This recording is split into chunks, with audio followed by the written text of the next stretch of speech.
first go over to Ma'am Purnima and ask, why do you suspect that Suchir's death is not a suicide? We have facts. We need a second autopsy, and there is signs of struggle. There is head injury, trauma to his head. There's no suicide note left, and more details from the autopsy also reveals that it's a murder. Apparently, your son spoke to you a few days before the incident happened. What did he say? What kind of fear he would have had? So I was the last person to talk to him. It was on Friday, 22nd, and it was 7:20 around, where he was returning from a trip from his birthday. He went to LA with his friends, 4 friends. He had a good time. So I asked him how was the trip. He said it was good and he enjoyed it. He was happy mood, I can say. And also he told about how his interest to go to Las Vegas, which I was planning for a January CES program. And also he was, I was asking his mother came for a visit for birthday. He said, no. Are you planning to visit her? He said, no, not now. And also he said, it was not raining there. It was good. But at the same time, in San Francisco, when he reached, it was raining. So I asked him whether it was raining when he went for a tour. So those are the conversation I had. And the end of the conversation, he said he's going for a dinner. That's all. Sir, you mentioned that he was working somewhere. After having resigned from OpenAI, did he pick up another job? That's a big question. Good question, actually. That's what we are also worried. But he was top in AI, one of the top 10. And why would he quit OpenAI and leave the AI industry as such? He was planning to start something in neuroscience and machine learning. So our suspicion moved towards, was he threatened by OpenAI? Did they suppress him? That's a question that we don't have answer yet. We will find out. Okay, but did he pick up another job? That's my question after leaving OpenAI. No, he didn't. They threatened him probably. They didn't allow him to work. And he actually consulted copyright attorney, and then he figured out he's not doing anything wrong and they're just suppressing him. And that made him, our guess is, that's what made him go and give witness to New York Times interview, and that resulted in his he death. was working in OpenAI, very important ChatGPT related. He was, kind of architecting the whole thing. And so he was in the core group. So he knows a lot of ChatGPT information. So when he came out, there is a NDA also there, so he has to sign. So many things are there. So there is a restriction put on him to not to work in other places. Other AI companies. Yeah, because it's just, he knows a lot of things in there. That's that we believe to be not the right thing to do. But if we get to the bottom of it, we will address it. Also, he had begun to question the legal and ethical implications of OpenAI's practices.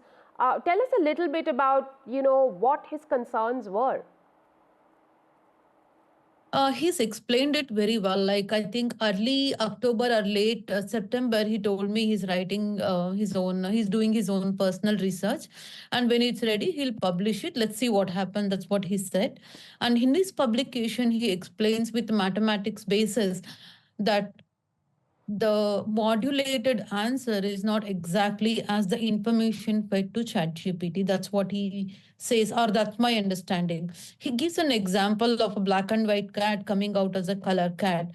And also, second point he makes is the work of artists, journalists are all stolen. And that is unethical. That was the conversation we had last time I met Suchir on November 7th. We went for a walk and I concurred with him. Yeah, it's very unethical and it's not fair.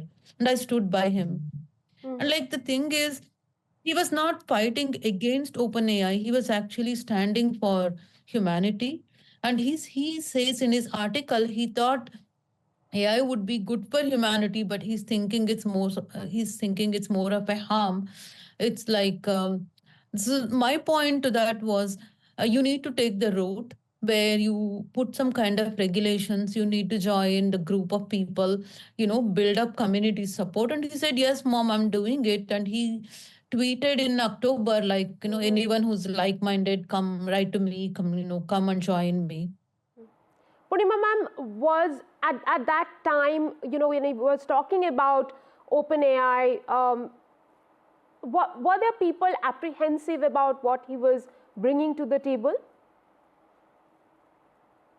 I think so. So, like, the information that he might have had uh, might have actually been a turning point for OpenAI or the AI industry. We believe so.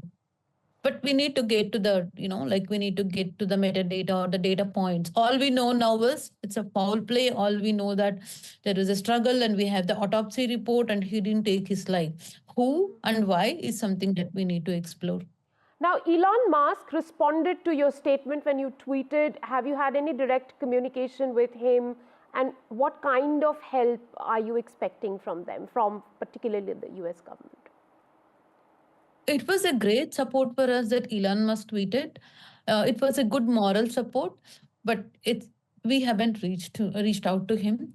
And like, I don't want to comment on what he wants to do, what he doesn't want to do. It's up to him. And what kind of help are you really seeking from the US authorities? See, like at the American level, like American government is expected to we expect it to help us by FBI investigation, get to the bottom of this nexus, and give justice to our son. Mr. Balaji, precious life has. Right. Please go on, ma'am. Ma'am, please go on. Sorry. Yeah, precious life has been lost. A son, a cousin, a nephew, a grandson, a friend. The way his friends were grieving, the kind of cards we've got from them, he used to lift up his friends. And he was so caring towards us. And words are not enough to express what kind of loss. It's a loss to humanity, not just to his parents. It's a loss to the tech industry. He was incredibly smart. He was 2016 champion in USACO. Then he went to international level. Even in OpenAI, his former boss says that he tweaked the algorithm and he found an easy way of doing things that made a big impact on ChatGPT. But what we are disappointed is OpenAI never said anything about it, and they keep saying that they're supporting parents, which we wonder how. There's no support from them. They could have found many ways of supporting us. No. Right. And Mr. Balaji, of course, both of you are Indians. Suchir is an Indian too. What are you expecting for any help from the Indian government? If so, what is the kind of help that you're seeking from them? So we need to get to the truth. So government can reach out to other government and see what helps they can facilitate and give a bridge connecting us. So that way things can be sorted out in an amicable way. We expect MEA to get involved because Balaji is an Indian citizen. He's a permanent resident, but he's still an Indian citizen. So we expect Indian government to support us and raise voice for us.